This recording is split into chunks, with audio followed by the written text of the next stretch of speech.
Never in the history of the world has there been a couple that has grifted as hard and as successfully as they have, right? You just grift it off of your family, have it. It is the cringiest, most uncomfortable piece of tape I've seen in a long time. I'm sorry, but I'm going to make you watch it. And credit to her, she found someone that is dumber than her. And that's the truth, is that Harry's just not a very smart person. And if there's one thing that this book...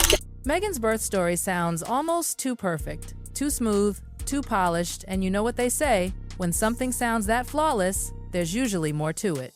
Harry, in his memoir Spare, probably thought he was giving fans an honest, heartfelt peek into one of their most intimate moments. But once you start lining up the timeline, the medical details, and what really happens inside London's Portland Hospital, things just don't add up. Someone from inside that hospital even whispered a few things people don't usually say out loud. And once you hear it, you'll understand why everyone's side-eyeing this whole story. How could everything have happened exactly the way Harry describes it? Let's dig in, because the inconsistencies are jaw-dropping. Harry's memoir had everyone hooked on the family drama, the tears, the fights, the royal chaos, but tucked inside all that mess was one small line about Archie's birth. A single sentence that should have made everyone stop and go, "Hold up, what?" He says Meghan gave birth at Portland Hospital, had 2 epidurals, and that they were home at Frogmore Cottage just 2 hours later. 2 hours! If you've ever had a baby, or even just spent time in a hospital, you know that's not just fast, that's impossible. Let's do the math. Portland Hospital to Frogmore Cottage is about an hour's drive on a good day. That's assuming clear roads and no delays. So, if they were home within 2 hours, everything else, delivery, recovery, paperwork, security prep, and packing, had to fit inside one single hour. 60 minutes. Picture it. Meghan gives birth, exhausted and medicated after labor, and 2 epidurals. Nurses check her vitals, blood pressure, heart rate, bleeding. That alone takes half an hour minimum. Then it's the baby's turn. Weighing, measuring, temperature checks, newborn screening, another 20 to 30 minutes.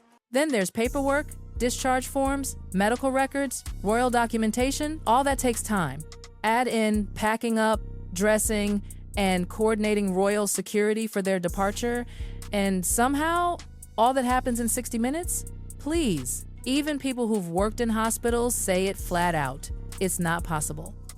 You don't walk out of a maternity ward like you're leaving a coffee shop. Your body needs time to recover, and your baby needs observation. No matter how rich or royal you are, biology doesn't bend for you. And that's before we even touch the weirdest part, the 2 epidurals. Harry just drops it in like it's no big deal. Oh, she had 2 epidurals, like ordering a refill on coffee. But that's not how medicine works. An epidural isn't a pill or an injection. You repeat, it's a precise spinal procedure. A thin catheter is carefully placed into your spine. Once it's in, that's it. Doctors adjust the dose through that same line. They don't pull it out and start over unless something's gone seriously wrong. So for Meghan to have had 2 epidurals, doctors would have had to remove the first catheter, prep her spine again, reinsert a new one, and retest it twice. That's not quick, and it's certainly not casual. Meghan is a trained actress. What she does is that she studies people. She's not a good actress, but she is a trained one, right? She's been doing it her entire life. Medical professionals agree 2 separate epidurals almost never happen unless there's a complication. And if something went wrong, it would be a huge deal, carefully documented with multiple doctors involved. Yet Harry describes it like it was totally ordinary. No panic, no problem, no explanation, just 2 epidurals. That's why doctors and nurses keep saying the same thing. This version of events just doesn't match reality. Because having 2 spinal procedures doesn't speed things up, it slows them down. Add that to the 1-hour hospital window, and the math just doesn't math. And then there's Portland Hospital itself. The way Harry describes it, you'd think Meghan gave birth in a luxury spa, candles flickering, a peaceful glow, a birthing ball, calm music. Lovely image, right? Except that's not what Portland is. Portland is one of London's most elite private hospitals, known for handling high-risk pregnancies, the kind that need top-tier medical care, not scented candles. Sure, it's fancy. Private suites, gourmet meals, the works. But underneath the luxury, it's still a serious medical facility. There are no secret tunnels or hidden exits like Harry mentioned. Staff who work there say it flat out. There's no magical underground passage for royal getaways. Patients, even famous ones, leave through the same corridors as everyone else. I wanted to believe that the royal family was unattainable, that they were better than us, that they were above us, right? The secret. And those calm, dimly lit birthing suites he described? They don't exist for epidural cases. If you're under anesthesia, your room is bright, monitored, full of equipment and staff on standby. The spa-like atmosphere Harry paints simply doesn't fit the high-risk double epidural scenario he described. Doctors at Portland even confirmed no one walks out 2 hours after an epidural. Your legs literally don't work yet. You need wheelchair assistance, monitoring, and stability checks.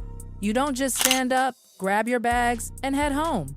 So when Harry says they did exactly that, left 2 hours later, it's not just unbelievable, it's medically absurd. And then we get to the smaller, stranger details that make the story fall apart even more. For example, the nitrous oxide moment. Harry claims he accidentally inhaled Meghan's laughing gas during labor. He writes about it like it's a cute, funny moment, the goofy dad trying to help but ends up getting high. Except hospitals don't just leave medical gas sitting around for anyone to use. It's controlled, locked, and handled by staff. If he had really done that, nurses would have stepped in immediately. There would have been paperwork, safety reports, possibly reprimands. It's not a harmless oops, it's a serious breach of protocol. But in Harry's version, nobody noticed, nobody cared, he just giggled through it. Then there's the Nando's chicken story. Harry says he snuck out at 2 a.m. to buy Meghan Nando's while she was in the hospital. Sweet, right? Except Nando's closes at 11 p.m., even in London. And guess what? Portland has 24-hour private chefs. If Meghan wanted food, she could have ordered anything. No need for Harry to sneak off into the night. So why include such an impossible detail? Maybe it sounded romantic. Maybe it made the story feel more relatable. But when every small fact falls apart under simple fact-checking, you start wondering how much of any of it is true. Then comes the medical reality of Meghan's pregnancy. She was in her late 32nds, which in medical terms is advanced maternal age. That means extra monitoring, extra care, and a higher chance of complications. Nothing wrong with that, it just means doctors treat the case with caution. Yet Harry's story sounds like they were doing yoga and burning candles instead of having monitors and IVs around them. And then there are the whispers about preeclampsia, a dangerous condition involving high blood pressure that can cause seizures and organ damage. If Meghan had even suspected preeclampsia, the hospital would have gone into full medical mode. Magnesium sulfate drips, constant vitals checks, bright lights, and no early discharges.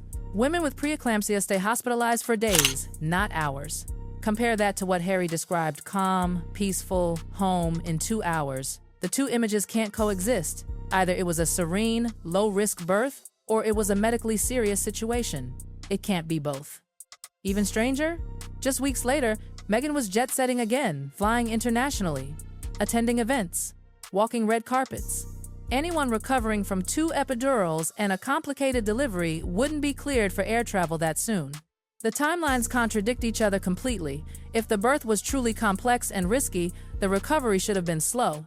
If recovery was instant, then the story about epidurals and complications doesn't make sense. It's like claiming you had open-heart surgery on Monday and ran a marathon on Friday. You can't have both.